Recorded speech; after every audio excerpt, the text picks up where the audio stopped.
మన భారతదేశంలోని రెండు గొప్ప ఇతిహాసాలు రామాయణం మరియు మహాభారతం. రామాయణంలో క్యారెక్టర్స్ చూసుకుంటే ఉంటే మంచి వైపు ఉంటారు లేదా చెడు వైపు ఉంటారు.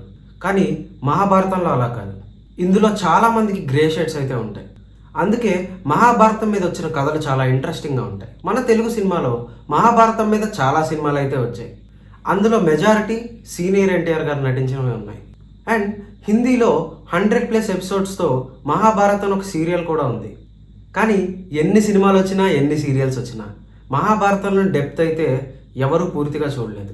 మనం మన ప్రీవియస్ వీడియోలో రాజమౌళి మహాభారతం నుంచి ఇన్స్పైర్ అయ్యి ఏ సినిమాలు అయితే తీశాడో వాటి గురించి డిస్కస్ చేసుకున్నాం. మన తెలుగు సినిమాలో మహాభారతంలోని క్యారెక్టర్స్ని ఇన్స్పైరింగ్గా తీసుకొని చాలా కథలు అయితే వచ్చాయి. వాటిలో నాకు తెలిసిన కొన్ని సినిమాల గురించి మనం ఇప్పుడు డిస్కస్ చేద్దాం.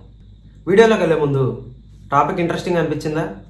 వీడియోకి లైక్ చేసి ఛానల్కి అయితే సబ్స్క్రైబ్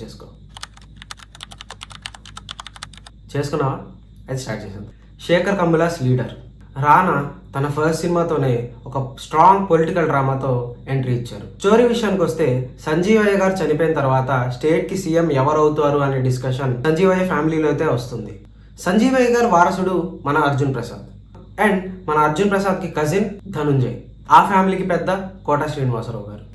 ఇక్కడ శేఖర్ కమ్లా గారి మ్యాజిక్ గమనించండి. హీరో పేరు అర్జున్ అండ్ విలన్ పేరు ధనుంజయ్. ఇద్దరి పేర్లు అర్జునుడి పేర్లే. అలా ఎందుకు పెట్టారు అంటే వాళ్ళ ఫ్యామిలీ పెద్దగా కోట శ్రీనివాసరావు గారు ప్లే చేశారు. ఆయన క్యారెక్టర్ని మహాభారతంలోని భీష్ముడి క్యారెక్టర్తో ఇన్స్పిరేషన్ తీసుకున్నారు. భీష్ముడికి కౌరవులు పాండవులు ఇద్దరు సమానమే కదా. ఆ మీనింగ్ వచ్చేలాగా ప్రొటాగనిస్ట్కి యాంటాగనిస్ట్కి అర్జునుడి పేరే మీనింగ్ వచ్చేలాగా ఇద్దరు పేర్లు డిజైన్ చేసుకున్నారు. మీ డీటెయిలింగ్కి hats off. Arjun Prasad resembling Arjun and Dhananjay resembling Suyodhana. Rao Ramesh garu Dhananjay పక్కనే ఉంటూ శకునిని రిసెంబుల్ చేస్తారు. అండ్ సుహాసిని గారి క్యారెక్టర్ అర్జునుడి తల్లి కుంతి. నా దృష్టిలో this is the brilliant retelling of Mahabharata from Telugu cinema. Next movie Thalapathi. ఇది నాకు చాలా ఫేవరెట్ సినిమా. నా బ్యాక్గ్రౌండ్లో ఉన్న పోస్టర్స్లో కూడా మీరు ఈ సినిమాని చూడొచ్చు. ఈ సినిమా థీమ్ అయితే సుయోధనుడికి కర్ణుడికి ఉన్న ఫ్రెండ్షిప్. ఇక్కడ మనం ప్యారలల్స్ చూస్తే Rajinikanth is Karna, Mammootty is Suyodhana, Arvind Swamy is Arjuna, Shobana is Draupadi and that mother role కుంతీదేవిని యాజ్ ఇట్ ఈస్గా దింపేశారు. అండ్ మణిరత్నం గారి సినిమాటోగ్రఫీలో ఇంకొక సినిమా అయితే మహాభారతం నుంచి ఇన్స్పైర్ అయి తీశారు. అదే నవాబ్. ఈ సినిమా మహాభారతాన్ని శకుని పాయింట్ ఆఫ్ వ్యూలో చూస్తే ఎలా ఉంటుందో అలా ఉంటుంది. అండ్ ఈ సినిమాలో చాలా క్యారెక్టర్స్ అయితే ఉంటాయి. అండ్ గ్యాంగ్స్టర్ బ్యాక్డ్రాప్లో వచ్చిన ఈ సినిమా చాలా ఇంట్రెస్టింగ్గా ఉంటుంది. This is like a modern way of retelling Mahabharatam from Shakuni point of view. So don't miss it. Next movie Shakuni. ఇందాక మనం శకుని పాయింట్ ఆఫ్ వ్యూలో మహాభారతాన్ని చూస్తే ఎలా ఉందో చూసాం. కానీ మహాభారతంలో శకుని పాచికలాడి రెండు కుటుంబాల మధ్య వైరం ఎలా తీసుకొచ్చాడో అలాగే ఈ సినిమాలో కార్తీ చాలా ఇంట్రెస్టింగ్ గేమ్ ప్లాన్తో ఆ స్టేట్ రాజకీయ భవిష్యత్తునే మార్చేశాడు. It is an interesting movie to watch.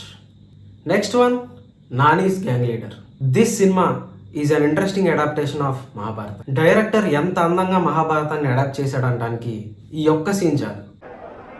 యుద్ధానికి సిద్ధంగా అండి.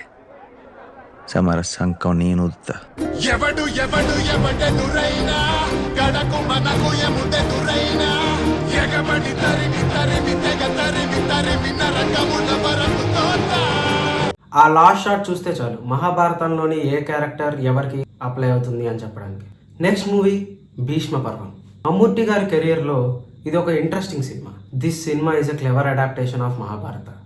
అది ఏ యాంగిల్లో అంటే ద్రౌపది వస్త్రాపహరణం జరిగేటప్పుడు భీష్ముడు మాట్లాడలేదు అని చెప్పి చాలామంది అంటారు. భీష్ముడు ఆ సిచ్యువేషన్లో మాట్లాడితే ఎలా ఉంటుందో ఈ సినిమా కూడా అలాగే ఉంటుంది. ఈ సినిమా ప్లాట్ వచ్చి రెండు ఫ్యామిలీస్ మధ్యలో జరుగుతుంది. ఒకటి ముస్లిం ఫ్యామిలీ అండ్ ఇంకొకటి Christian family. And theme Mahabharata. Director చాలా తెలివిగా యూనిటీ ఇన్ డైవర్సిటీని ప్రమోట్ చేశారు ఈ సినిమాతో. అండ్ సినిమాటోగ్రఫీ కూడా టాప్ నాచ్ ఉంటుంది. మలయాళం ఇండస్ట్రీ నుంచి వచ్చిన ఒక బెస్ట్ సినిమా. ఇప్పుడు దాకా చూడకపోతే ప్లీజ్ వాచ్ ఇట్. ఇవైతే నాకు అనిపించిన సినిమాలు. అండ్ నేనేమైనా మిస్ అయ్యాను అనిపిస్తే నాకు కామెంట్లో చెప్పండి. అలాగే ఈ వీడియో నచ్చితే లైక్, షేర్ అండ్ సబ్స్క్రైబ్.